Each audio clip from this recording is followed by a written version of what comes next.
Dynamic Karnataka YouTube ಚಾನಲ್ಗೆ ಸ್ವಾಗತ. ಈ ಕ್ಷಣದ ಸುದ್ದಿ.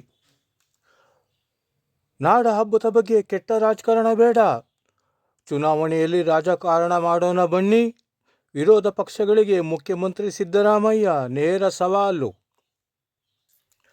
ನಾಡ ಹಬ್ಬ ದಸರಾದ ವಿಚಾರದಲ್ಲಿ ಕೆಟ್ಟ ರಾಜಕಾರಣ ಬೇಡ, ಚುನಾವಣೆಯಲ್ಲಿ ರಾಜಕಾರಣ ಮಾಡೋಣ ಬನ್ನಿ ಎಂದು ವಿರೋಧ ಪಕ್ಷಗಳಿಗೆ ಮುಖ್ಯಮಂತ್ರಿ ಸಿದ್ದರಾಮಯ್ಯ ಅವರು ನೇರ ಸವಾಲು ಹಾಕಿದ್ದಾರೆ. ಚಾಮುಂಡೇಶ್ವರಿ ದೇವಿಗೆ ಪೂಜೆ ಸಲ್ಲಿಸಿ ನಂತರ ದಸರಾ ಉದ್ಘಾಟನೆ ಮಾಡಿದ ಬಳಿಕ ವೇದಿಕೆ ಕಾರ್ಯಕ್ರಮದಲ್ಲಿ ಭಾಗವಹಿಸಿ ಮಾತನಾಡುತ್ತಾ ಈ ರೀತಿ ವಿರೋಧ ಪಕ್ಷಗಳಿಗೆ ಸವಾಲು ಹಾಕಿದರು. ದಸರಾ ಮತ್ತು ನಮ್ಮ ಸಂಸ್ಕೃತಿ ಪರಿಚಯ ಇಲ್ಲದವರು ಹಿರಿಯ ಸಾಹಿತಿ ಬಾನು ಮುಷ್ತಾಕ್ ಅವರು ದಸರಾ ಉದ್ಘಾಟನೆ ಮಾಡುವುದನ್ನು ವಿರೋಧಿಸಿದ್ದರು. ಇತಿಹಾಸ ತಿರುಚಿ ಸ್ವಾರ್ಥ ರಾಜಕಾರಣ ಮಾಡುವುದು ಅಕ್ಷಮ್ಯ ಅಪರಾಧ.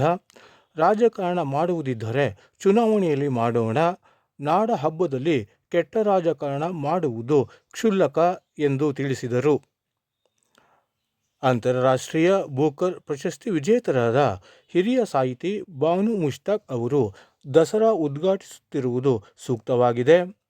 ಅವರು ಮಹಿಳೆ ಎನ್ನುವುದಕ್ಕಿಂತ ಮಾನವೀಯ ಮೌಲ್ಯಗಳನ್ನು ಪಾಲಿಸುವವರಾಗಿದ್ದಾರೆ ಎಂದು ತಿಳಿಸಿದರು.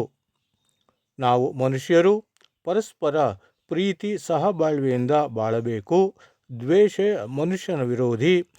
ಆದ ಕಾರಣ ದ್ವೇಷ ಆಚರಿಸುವವರು ಮನುಷ್ಯ ವಿರೋಧಿಗಳು ಎಂದು ಜರಿದರು.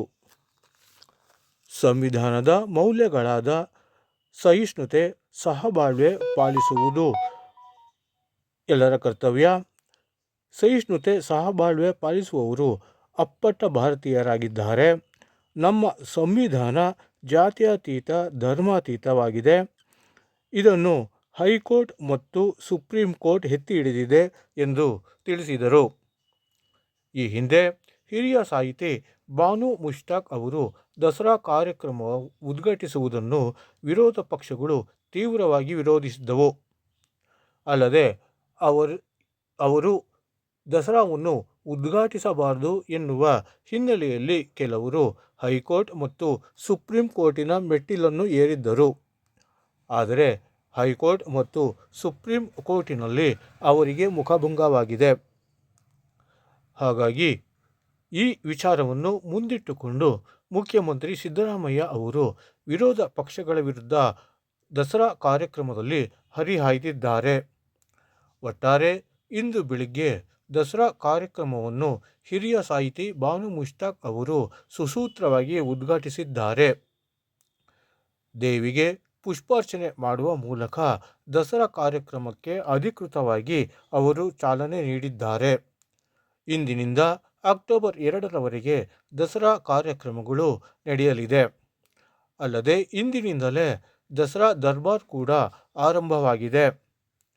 ದಸರಾ ಹಿನ್ನೆಲೆಯಲ್ಲಿ ಮೈಸೂರು ಪಟ್ಟಣದ ಸುತ್ತಮುತ್ತ ಬಿಗಿ ಪೊಲೀಸ್ ಬಂದೋಬಸ್ತ್ ಮಾಡಲಾಗಿದೆ.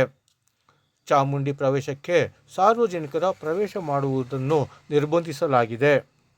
ಎಲ್ಲೆಲ್ಲೂ ಬಿಗಿ ಪೊಲೀಸ್ ಸರ್ಪಗಾವಲು ಹಾಕಲಾಗಿದೆ.